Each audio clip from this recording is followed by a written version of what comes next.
ان کو اس حالات سے آگاہ کرنا چاہتے تو نبی پاک صلی اللہ تعالی علیہ وسلم کے دور میں اس قسم کے الفاظ کا استعمال کیا جاتا تھا. تو آقا علیہ الصلوۃ والسلام نے بھی یہی آواز دی صفا کی پہاڑیوں پر کھڑے ہو کر, اور آقا علیہ الصلوۃ والسلام کے آواز دینے پر سارا قبیلہ قریش, سارے عرب والے جمع ہو گئے. اور نبی پاک صلی اللہ علیہ وسلم نے جب سب کو جمع کیا تو سب سے ایک سوال آقا علیہ الصلوۃ والسلام نے کیا, کہا کہ لوگوں ذرا یہ بتاؤ, کیا میں تمہیں اگر یہ بتاؤں کہ اس پہاڑ کے پیچھے سے دشمنوں کا ایک دستہ ہے جو تم پر حملہ کرنے کے لیے آ رہا ہے, تو کیا تم میری اس بات کی تصدیق کرو گے؟ تو سارے کہتے ہیں ہم نے کبھی آپ کو جو ہے سچ کے علاوہ کہتے ہوئے نہیں سنا, آپ صادق ہیں, آپ امین ہیں. نبی پاک صلی اللہ علیہ وسلم کی سب نے تصدیق کی, آپ کی امان کو اقرار کیا. تو نبی پاک صلی اللہ علیہ وسلم نے کہا لوگوں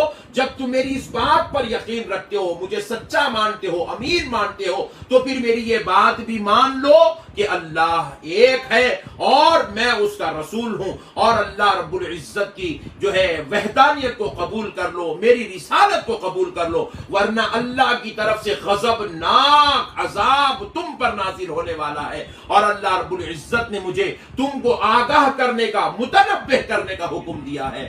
تو پیارے بزرگ اور دوستو, ہوا کیا, نبی کریم رحمت للعالمین صلی اللہ تعالی علیہ وسلم کا جب یہ خطاب سنا, یہ فرمان سنا, تو وہاں پر ان لوگوں میں, ان عرب والوں میں ایک بدبخت بھی کھڑا ہوا تھا جس کا نام ابو لہب تھا. اگرچہ کہ وہ مکے کا سردار تھا, اگرچہ کہ وہ اس زمانے کے رؤسا میں سے شمار کیا جاتا تھا, اس زمانے کے عزت دار لوگوں میں اس کا شمار ہوا کرتا تھا, اس نے نبی پاک صلی اللہ تعالی علیہ وآلہ وسلم کی طرف جس نے انگلی اٹھا کر اشارہ کیا اور گستاخی کرتے ہوئے بولا تبن لک اما جمعتنا. نبی پاک صلی اللہ علیہ وسلم کی طرف کہا کہ تو برباد ہو جائے. اللہ اکبر, نعوذ باللہ من ذالک. حضور پاک علیہ الصلوۃ والسلام کی طرف انگلی سے اشارہ کرتے ہوئے حضور کی بربادی کے لیے جملے استعمال کیا, اور آقا علیہ الصلوۃ والسلام کے لیے گستاخی کیا, بے ادبی کیا, حضور کی شان میں نعوذ باللہ من ذالک ایسے جملے کہے جو آپ کی شان کے مطابق نہ تھے, نازیبا کلمات استعمال کیا. اللہ رب العزت کو یہ اس کا کلام, اس کا ایسا کہنا اتنا ناگوار گزرا, اتنا ناگوار گزرا. اسی وقت اللہ رب العزت نے اس گستاخ کی گستاخی پر اپنے پیارے حبیب صلی اللہ علیہ وسلم کے بارے میں جو بارے میں سخت ناگواری اور انتہائی غضب اور ناراضگی کا اظہار کرتے ہوئے اللہ رب العزت نے کیا کیا, اپنے حبیب پاک علیہ الصلوۃ والسلام کے دشمن کے لیے, جو حضور پاک علیہ السلام کے لیے اس نے جملے کہے تھے, وہ اللہ کو اس قدر ناگوار گزرے, اس طرح قدر غضبناک گزرے کہ اللہ رب العزت نے اپنے حبیب کی جو ہے تعریف میں, اپنے حبیب کی تائید میں, اپنے حبیب کی تائید کرتے ہوئے اللہ رب العزت نے ابو لہب کے لیے یہ آیت مبارکہ بلکہ یہ پورا سورہ اسی وقت نازل فرما دیا. تبت یدا ابی لہب و تب. اللہ رب العزت نے کہا اے ابو لہب, تو نے جو انگلی میرے نبی کی طرف اٹھائی ہے, تیرے دونوں ہاتھ ٹوٹ جائے, وہ تب, اور تو برباد ہو جائے, تو نامراد ہو جائے, تو نیست و نابود ہو جائے, تو غارت ہو جائے, کیونکہ تو نے میرے مصطفیٰ کی طرف انگلی اٹھائی ہے, میرے نبی پر تو نے زبان درازی کی ہے, میرے نبی کی طرف تو نے ہاتھ اٹھائے ہیں. وہ جو ہاتھ تو نے اٹھائے, جن ہاتھوں میں وہ انگلی ہے جس سے تو نے اشارہ کیا, اس کی وجہ سے تو برباد ہو جائے, تو نیست و نابود ہو جائے, تیرے دونوں ہاتھ ٹوٹ جائے. اللہ اکبر کبیرہ. ذرا غور کیجئے گا معزز ناظرین, معزز بھائیوں, میرے پیارے بھائیوں, ذرا غور کیجئے. اللہ رب العزت کو حضور کی گستاخی برداشت نہ ہوئی. اللہ رب العزت نے اس گستاخ کو نیست و نابود کرنے والے جملے اور قرآن کے اندر اس لیے اللہ رب العزت نے نازل کر دیا تاکہ صبح قیامت تک کے لیے لوگوں کو پتا چل جائے جو نبی کا گستاخ ہے اس سے کوئی مقابلہ کرے یا نہ کرے اس سے مقابلہ خود اللہ رب العزت اللہ رب کائنات خود اس سے مقابلہ کر رہا ہے. اللہ رب العزت خود اس سے مقابلہ کر رہا ہے. حضور کا دشمن حقیقت میں اللہ کا دشمن ہے. حضور کے دشمن سے کوئی بات کرے یا نہ کرے, کوئی مقابلہ کرے یا نہ کرے, اس کو اس کے کیفر کردار تک کوئی پہنچائے یا نہ پہنچائے, اللہ کہہ رہا ہے اس اللہ رب العزت خود اس کو اس کے کیفر کردار تک, اس کی ظلم و زیادتی کے بدلے میں اللہ رب العزت خود اس سے مقابلہ کرے گا, اس کو کیفر کردار تک پہنچائے گا. اسی لیے میرے پیارے بزرگ اور دوستو, اب ذرا غور کرنے والی بات ہے, کون ہے ابو لہب؟ ابو لہب کوئی معمولی انسان نہیں تھا. اس زمانے میں قریش, اس زمانے میں عرب کے سرداروں میں ابو لہب کا شمار ہوتا تھا. اور ابو لہب کے تعلق سے آتا ہے کہ اس کے پاس 8 سیر سے زیادہ سونے کی اینٹیں تھی. اتنا دولت مند تھا. 8 سیر سے زیادہ سونے کی اینٹیں اس کے پاس تھی. وہ اتنا بڑا دولت مند تھا. اس کے پاس جائیداد تھی, اس کے پاس سامان تھا, اس کے پاس مویشی جانور تھے, اور اس کے پاس سب کچھ تھا. حد تو یہ ہے اس کے پاس اولاد بھی تھی, جوان بچے اس کے پاس تھے. اس کے باوجود بھی آپ غور کیجئے گا ابو لہب کیسے برباد ہو گیا. وَتَبْ کا اثر کیا ہوا؟ وَتَبْ جو لفظ ہے, یہ اللہ رب العزت نے یہ جو لفظ استعمال کیا کہ تو برباد ہو گیا, جو رب نے کہا, دیکھیے وہ کیسے برباد ہوا. اتنا سب کچھ ہونے کے بعد یہ ہوا کیا, جب بعد میں جب جنگ بدر ہوئی, جنگ بدر میں یہ بدبخت جو ہے خود شریک نہ ہو سکا, لیکن اس کے بعد فرمایا جاتا ہے کہ یہ اس قدر برباد ہوا, اس قدر تباہ و تاراج ہوا, اس قدر یہ جو ہے نیست و نابود ہو گیا کہ فرمایا جاتا ہے کہ جو اس نے انگلی دکھائی, اس انگلی کی وجہ سے اللہ رب العزت نے اس کے لیے جو فرمایا وہ تب وہ تباہ و برباد ہو گیا, وہ ٹوٹ پھوٹ کر رہ گیا, اور اس کا جسم ریزہ کر دیا گیا. اللہ تبارک و تعالیٰ نے ارشاد فرمایا تھا اسے پورے ہونے میں زیادہ دیر نہ لگی. اللہ نے جو فرمایا اس کے پورے ہونے میں زیادہ دیر نہ لگی.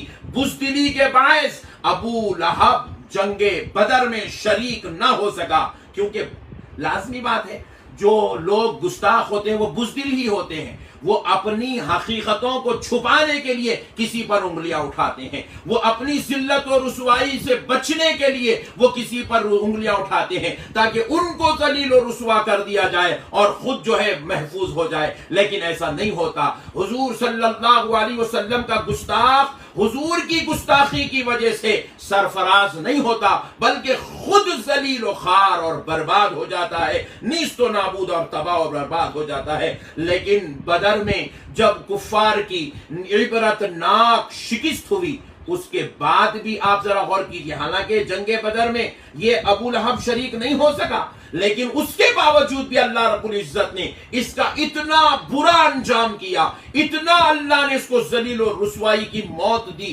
ذلت و رسوائی کی موت دی, کہ فرمایا جاتا ہے کہ ابھی جنگ بدر ہوئے 1 ہفتہ بھی نہیں گزرا تھا کہ اس کے جسم پر ایک زہریلا چھالا آ گیا.